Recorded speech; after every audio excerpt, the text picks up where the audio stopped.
Dead America presents The Soldier Day Zero, a multi-part serialized event. And now, please enjoy Part 10.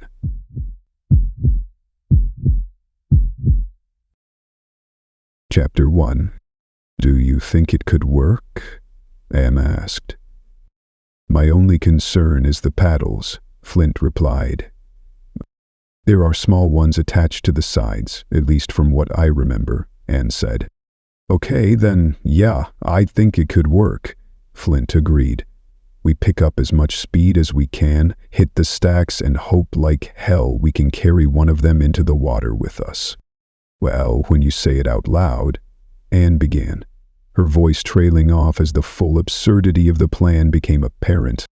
Yeah, I know. That's why I usually just go without thinking, Flint said. Let's do that from now on, Anne agreed nervously.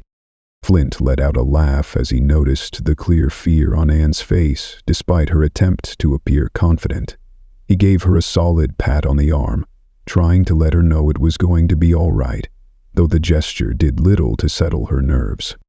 Hang on tight, Anne, because here we go, Flint said. He floored the accelerator, simultaneously cutting on the headlights and laying on the horn as they picked up speed. The sudden noise and light immediately attracted attention from the boat rental area ahead of them. Within moments, zombies began rushing out from the parking lot, abandoning whatever they had been doing to run down the road toward the approaching vehicle.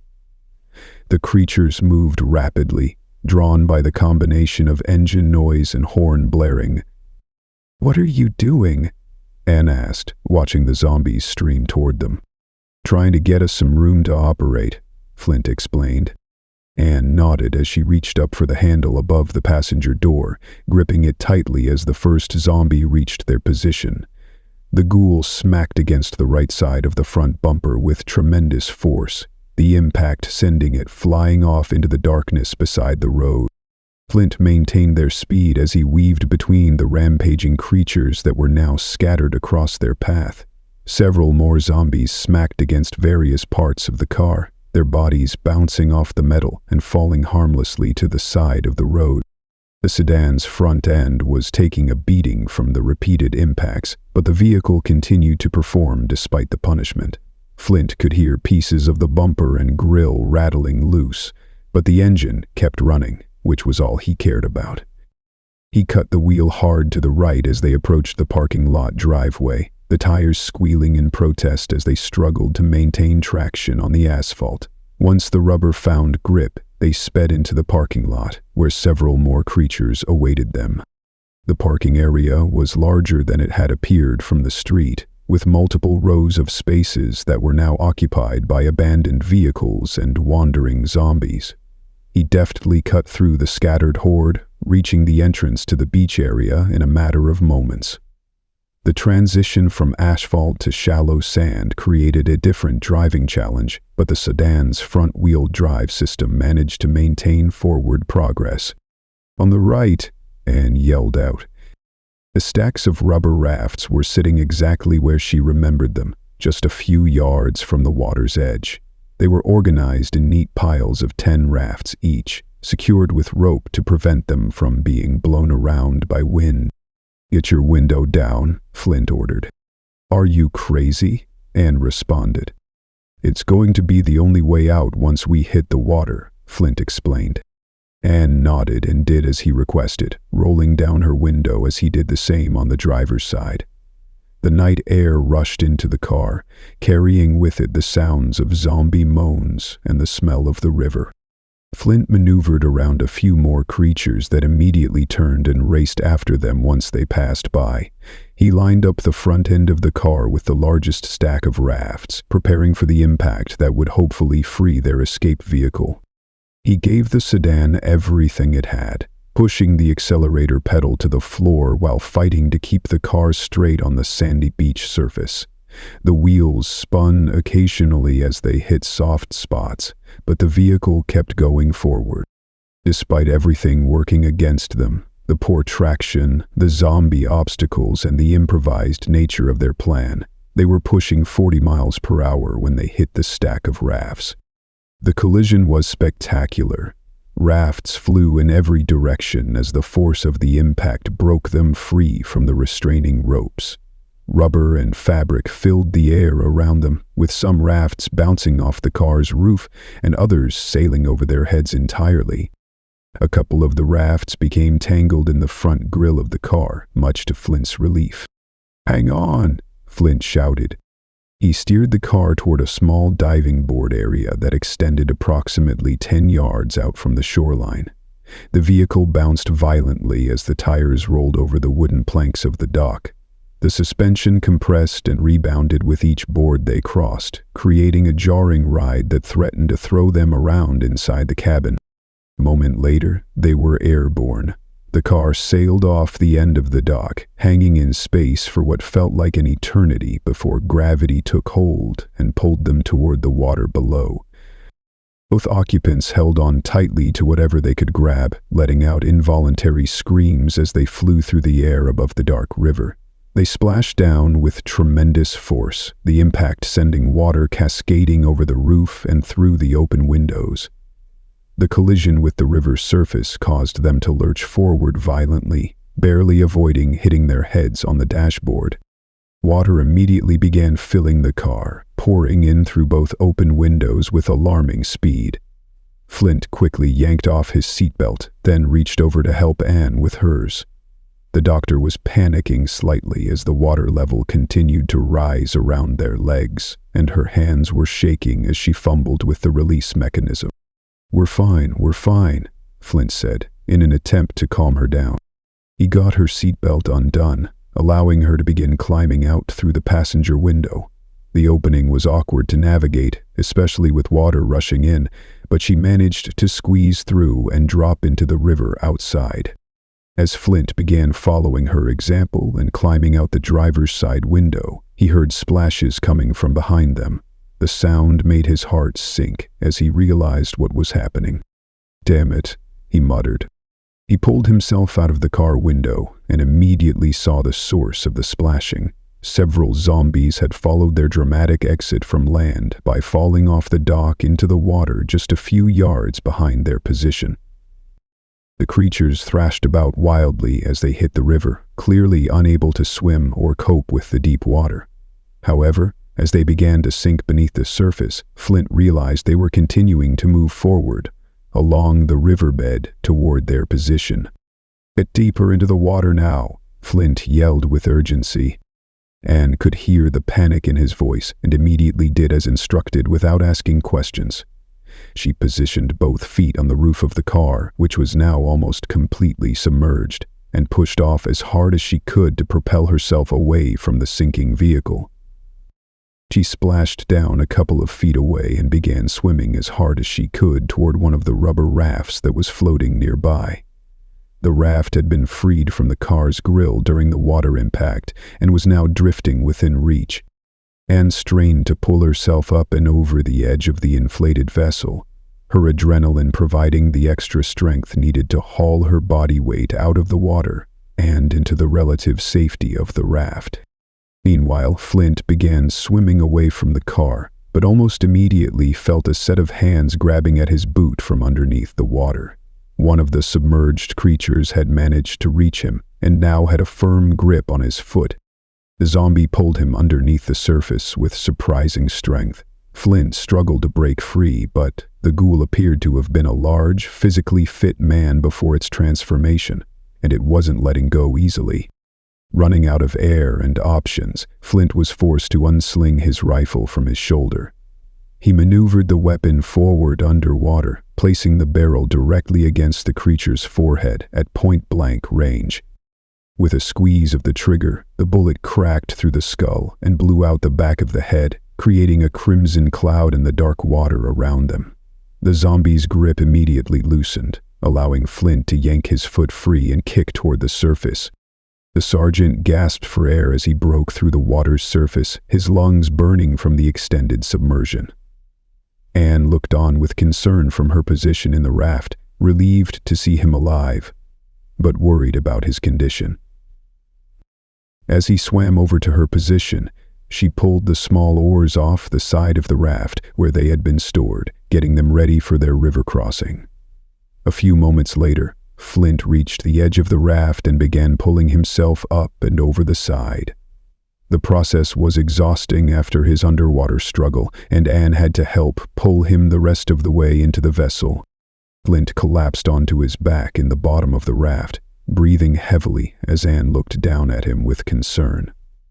His clothes were soaked, and he was clearly exhausted from the fight underwater, but he appeared to be uninjured. "Are you okay, Flint?" she asked. He didn't respond verbally, instead giving her a thumbs-up gesture as he continued working to steady his breathing and recover from the ordeal. The simple gesture was enough to let her know that he was okay. She gave him a reassuring pat on the chest before dropping one of the oars on top of him, with a slight smile. "Come on, I'm not paddling this thing by myself," Anne said. Flint nodded and forced himself to sit up despite his exhaustion. He picked up the oar and stuck it into the water, beginning to paddle them away from the shoreline and toward the far side of the river. He glanced back toward the dock area, watching as more zombies continued to thrash about in the water. Several dozen creatures continued falling off the edge of the dock, drawn by the escape and doomed to a watery fate. Chapter 2. Flint and Anne paddled down the river, the moonlight illuminating their path across the dark water. The silvery light reflected off the surface, creating a shimmering trail that stretched ahead of them toward the opposite shore.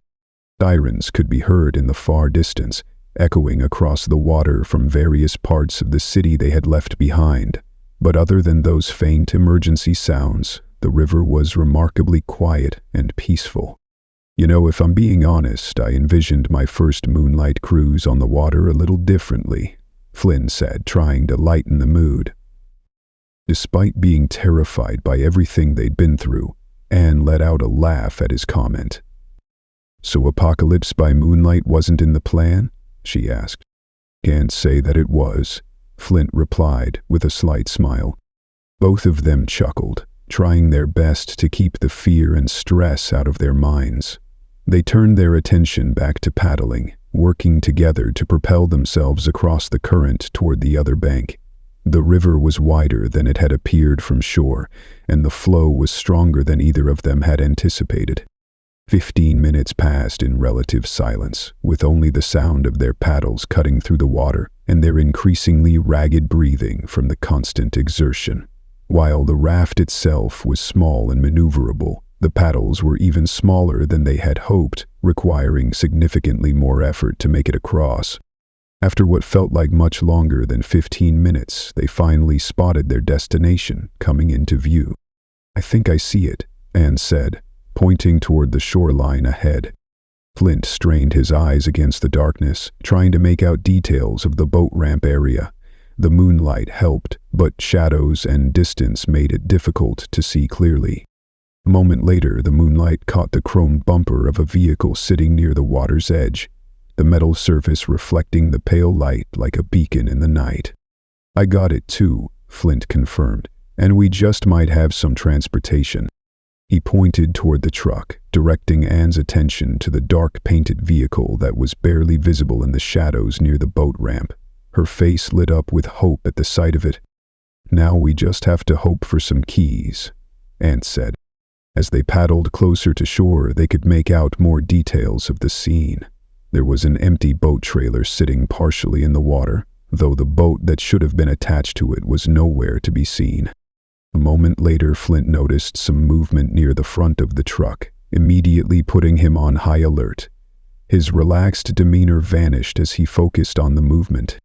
"I need you to stay very quiet," Flint said, speaking barely above a whisper. Anne immediately tensed up at his tone, understanding that they weren't alone at the boat ramp. She stopped paddling and remained completely silent, letting Flint take the lead. "There's some movement at the front of the truck," he explained in hushed tones. "When we get close, I want you to stay in the boat while I deal with it." Anne gave a slight nod of understanding before helping Flint paddle toward shore as quietly as possible. They moved their oars through the water with deliberate care, trying to minimize splashing or other sounds that might attract attention. The raft was just a few yards offshore when they pulled the oars up out of the water, allowing the gentle current to carry them the rest of the way to the boat ramp. The final approach was silent, except for the soft sound of water lapping against the inflated sides of their vessel. Flint set his paddle down in the bottom of the raft and pulled out his meat cleaver, readying the weapon for close combat. As they drifted to the edge of the concrete ramp, he slid over the side of the raft and entered the shallow water as quietly as possible. The water was cold against his already wet clothes, but he ignored the discomfort and focused on the fight ahead. Flint waded up onto the shore, moving carefully across the concrete surface while focusing on the area in front of the truck. Through the darkness, he could make out two zombies milling about near the vehicle's front bumper. He reached down and deliberately clanked his cleaver against the concrete ramp, creating a metallic ping that resonated in the still night air. The sound was just loud enough to attract the creature's attention without carrying too far. Both zombies immediately turned toward the noise and began racing in his direction, their excited moans filling the air as they detected fresh prey. Once Flint was confident it was just the two creatures and no additional surprises were waiting, he launched into combat. He darted forward as the zombies approached, ducking low and planting his shoulder into the midsection of the lead ghoul. This creature was noticeably larger than the one trailing behind it, so he decided to use its size and momentum against both of them. Flint lifted the larger zombie off its feet, then slammed it backward into its approaching counterpart. The collision sent both creatures tumbling to the ground in a tangle of limbs. The sergeant immediately pushed off from the ghoul in his arms, sending it staggering backward until it crashed into the side of the truck with a loud thud. Flint didn't hesitate, swinging his cleaver in a wide arc that caught the larger zombie in the side of the head.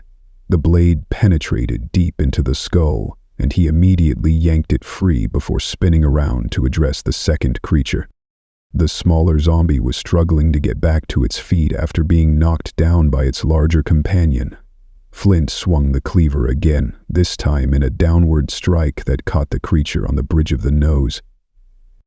The blade embedded itself halfway through the zombie's head, penetrating deep into the brain tissue and ending its movement instantly. Flint held the weapon in place for a moment to ensure the creature was truly dead, before yanking it free and allowing the body to drop to the concrete. The sergeant remained motionless for several seconds, listening carefully for any sounds that might indicate additional zombies in the area. When he was confident that he was alone, he turned back toward the water and motioned for Anne to join him on shore.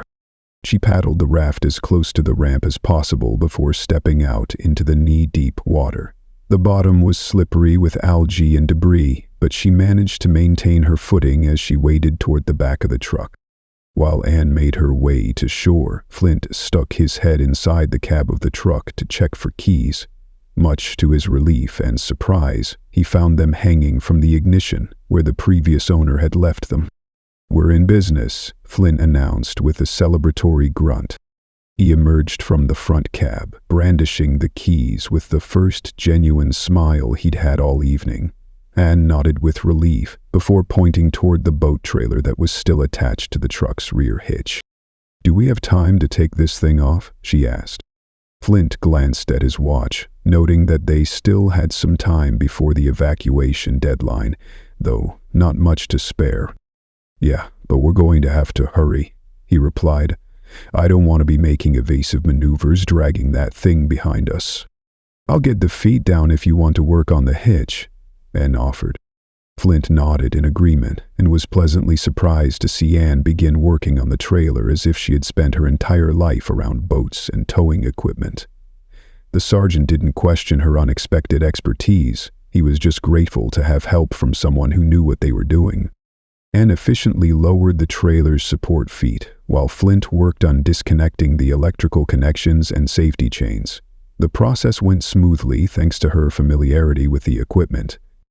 After a couple of minutes of coordinated effort, the trailer hitch popped free from the back of the truck, completely separating the vehicle from its aquatic burden. "Let's get a move on," Flint said urgently. Both of them quickly climbed into the cab of the truck, with Flint sliding behind the steering wheel and inserting the key into the ignition. The engine started immediately, settling into a steady idle that promised a smooth ride. "The base should be straight ahead from here, maybe a half-mile at the most," Anne said. Flint nodded before shifting the truck into gear and pressing the accelerator. The vehicle picked up speed as they exited the boat ramp parking area and merged onto the main road that led towards the base. They sped down the empty street, both feeling that their nightmare evening was finally coming to an end. The base was so close they could almost taste freedom. However, before they could celebrate their apparent success, Flint was forced to slam on the brakes just short of their destination. "Damn it," he cursed. Ahead of them, the front gate of the airbase was partially destroyed. Half of the security barrier had been broken open, as if a large vehicle had forced its way through while the gate was in the process of opening. A couple dozen zombies were pressed against the damaged entrance, with some of the creatures having made it through the opening and onto the base itself. Flint stared intently at the guard posts, looking for the personnel who should have been manning the entrance when he had departed earlier, but he saw nobody living. However, his attention was drawn to a figure locked inside the guard tower on the left side of the entrance. The person was thrashing about frantically, as if trying to break free from confinement. The blood smearing on the tower's windows told him everything he needed to know about what had happened to the base's guards. "So we're punching through them, right?" Anne asked. Flint nodded grimly before pulling out his radio and clicking the transmit button. "Captain Harris, do you copy?" He transmitted. The radio immediately sparked to life, but instead of a clear response, the channel was filled with the unmistakable sound of gunfire and shouted commands. "Where the hell are you, Sergeant?" Captain Harris replied, when there was a brief lull in the combat noise. "We're at the front gate, Captain," Flint reported. "Where are we going?" "The plane is at the south end of the main runway," she replied, her voice strained with the stress of whatever situation she was dealing with. "We'll be there in a flash, Captain," Flint assured her. "Wait, do you have transportation?" Captain Harris asked. "Yeah, I got a pickup truck," Flint confirmed. "I don't suppose you can stop by the commissary and pick a few of us up," she requested. More gunfire came clattering over the radio. "Unexpected visitors, I take it?" Flint asked.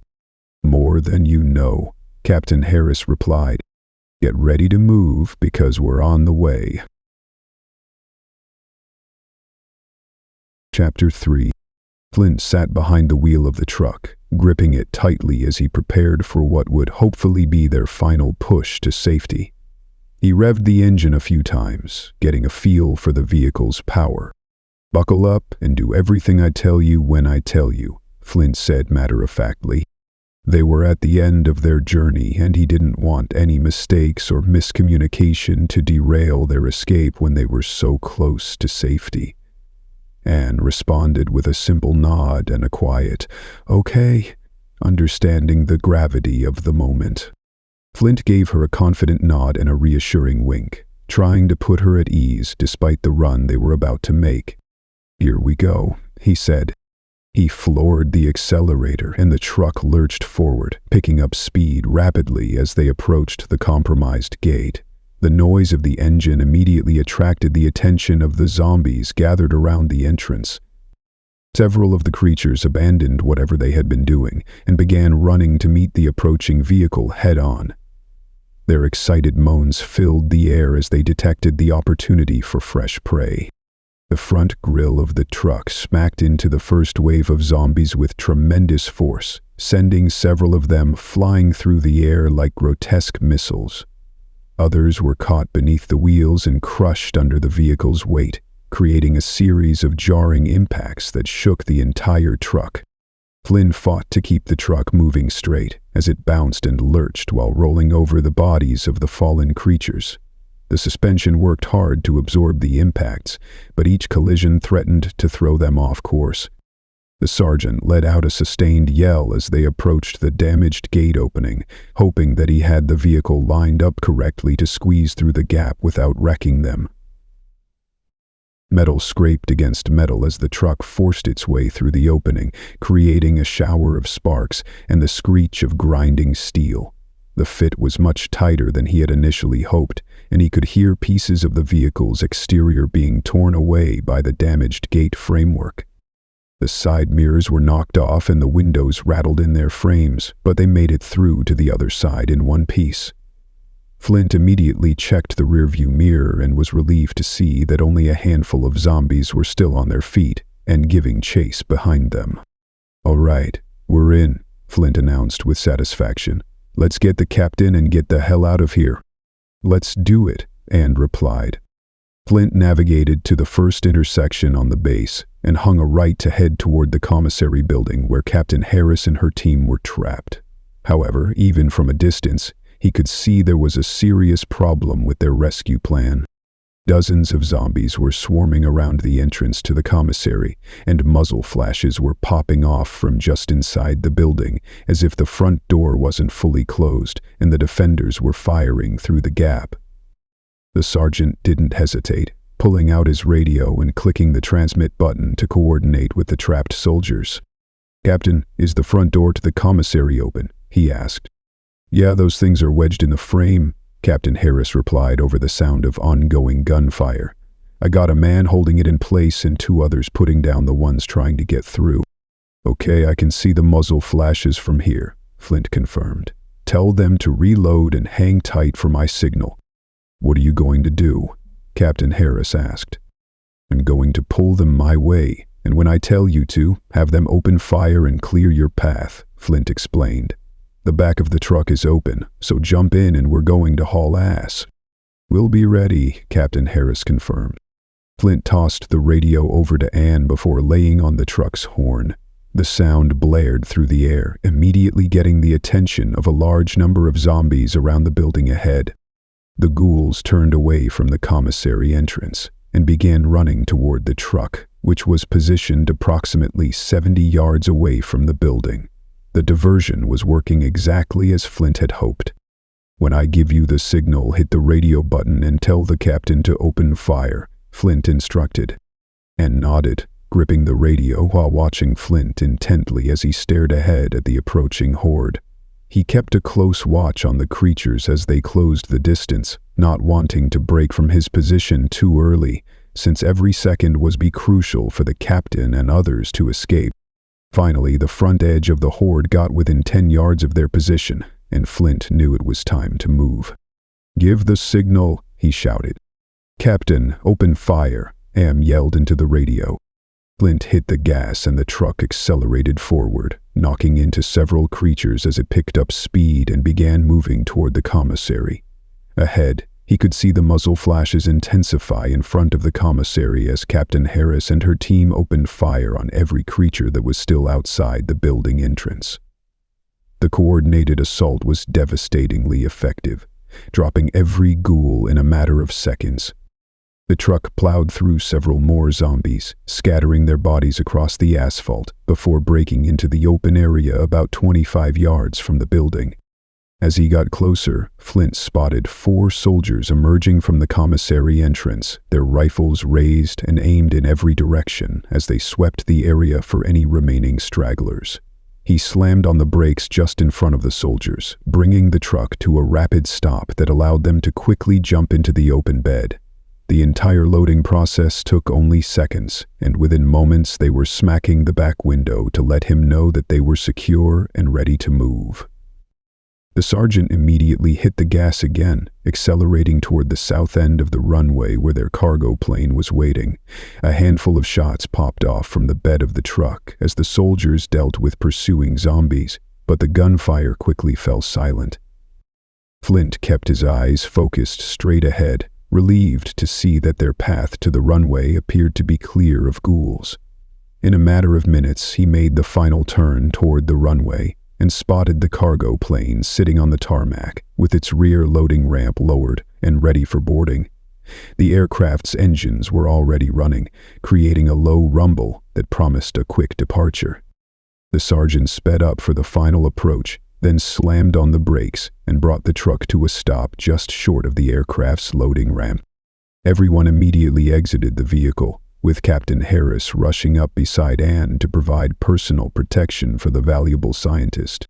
"Doctor, I'm going to need you to stay behind me," Captain Harris instructed. Anne nodded in understanding as Harris led the group toward the back of the plane, with all the soldiers maintaining their rifles in ready positions as they moved across the open tarmac.